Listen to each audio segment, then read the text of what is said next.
Quand je suis dans mon bureau, je suis l'enfant qui perd ses souvenirs. Quand je suis dans le salon, je suis celui qui cherche à se souvenir. À chaque fois que j'écris un livre, c'est comme si je reprenais une partie de ma vie que je voulais oublier. Alors tant bien que mal que j'essaye de l'oublier, je reste cet enfant qui tente encore en vain d'oublier sa vie passée et de reprendre sa vie future, celle qu'il a envie de vivre, celle qu'il a envie de vivre avec mon compagnon, celle que j'ai envie de vivre. Ewan est toujours là pour me soutenir.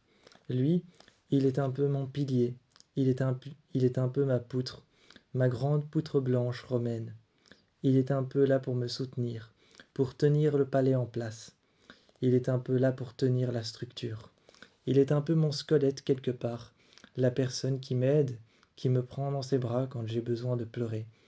Et Il est un peu celle qui me prend dans ses bras quand j'ai besoin de pleurer. Celle qui aussi s'exprime et me dit ce que je fais mal, ce que je fais bien.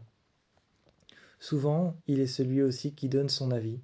Il est celui qui est là, qui donne son avis mais sans jamais juger, sans jamais dire que c'est mauvais ou que c'est bon, qui donne son avis toujours en se limitant à dire que quelque chose est bien mais qu'on pourrait un petit peu faire plus ou un petit peu moins faire. Souvent, il reste près de moi quand j'écris et il me regarde concentré. Il est là tous les jours à mes côtés. Il est ce pilier, il est cette structure, ce toit que j'ai au-dessus de la tête, il est cette chaleur que je ressens dans mon cou. Et à mon GSM, quand je parle avec les auditeurs, quand je leur demande ce qu'ils ont pensé de mon lit, quand je leur demande ce qu'ils ont pensé de mon livre, quand je leur demande, quand ils ont lu, ce qu'ils ont pensé de mon chapitre, de mon deuxième chapitre ou de mon troisième chapitre, à chaque fois, il est là près de moi et il me regarde. Il me regarde chaque fois comme un regard bienveillant, chaque fois comme un regard bienveillant quand vous êtes dans une pièce que vous aimez, que vous appréciez, et que vous entrez pour la première fois ou la seconde fois à l'intérieur. Chaque fois, vous avez cette impression de vous sentir bien. C'est pareil. Ewan est cette personne qui prend soin de moi, mais ne cherche jamais à m'oppresser, ne cherche jamais à prendre soin de moi pour finalement en faire de trop. Il cherche toujours à se limiter à juste ce qu'il faut pour que je puisse respirer, pour que je puisse me sentir bien, pour que je puisse creuser dans mon passé, retourner et redevenir cet enfant que j'étais avant. Ewan est toujours là pour moi, et ce jour-là, dans mon bureau de verre, je regardais la ville à travers les grandes verrières, les grandes baies vitrées, je regardais la ville, et puis ensuite j'ai fermé les rideaux et allumé les lumières jaunâtres et blanchâtres. J'ai regardé les grands cadres avec les couvertures, avec les premières de couverture et les titres et le nom et mon nom d'auteur, et je regardais les grands cadres contre le mur. Un mur gris contre lequel il y avait un grand bar en bois noir profond. Je regardais ce grand bar en bois noir profond, puis j'ai ouvert les armoires les unes après les autres, cherchant le bar désespérément, cherchant une bouteille et deux verres. Ewan et moi, nous nous sommes installés au milieu de la pièce, et là j'ai regardé avec mon verre en main, en marchant, les plusieurs cadres et les premières de couverture.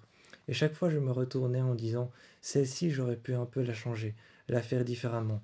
Mais Ewan, à chaque fois que je disais quelque chose comme ça, il était là pour me contredire, pour me dire que c'était très bien comme ça, sans jamais rentrer dans le jugement, en restant toujours l'air neutre de me dire non, tu as très bien fait.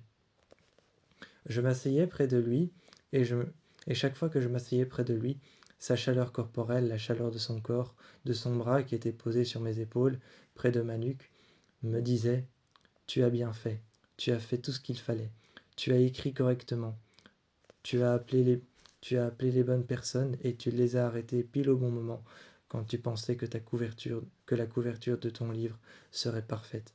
Chaque fois, il était là pour me dire ça. Tu as bien fait. Tu as fait les choses comme il fallait. Tu t'es arrêté au bon moment. Et chaque fois que le doute revenait à la surface, il était là pour me dire ne doute pas de ce que tu fais. Il était là pour me dire sois sûr, sans trop non plus être sûr. Laisse la place au doute, juste quand il faut. Il était là pour me laisser simplement le temps de réfléchir. Et surtout, il était là plus qu'autre chose pour me dire « Fais comme tu le sens. Ne fais pas, ne fais pas les choses en rapport avec les autres.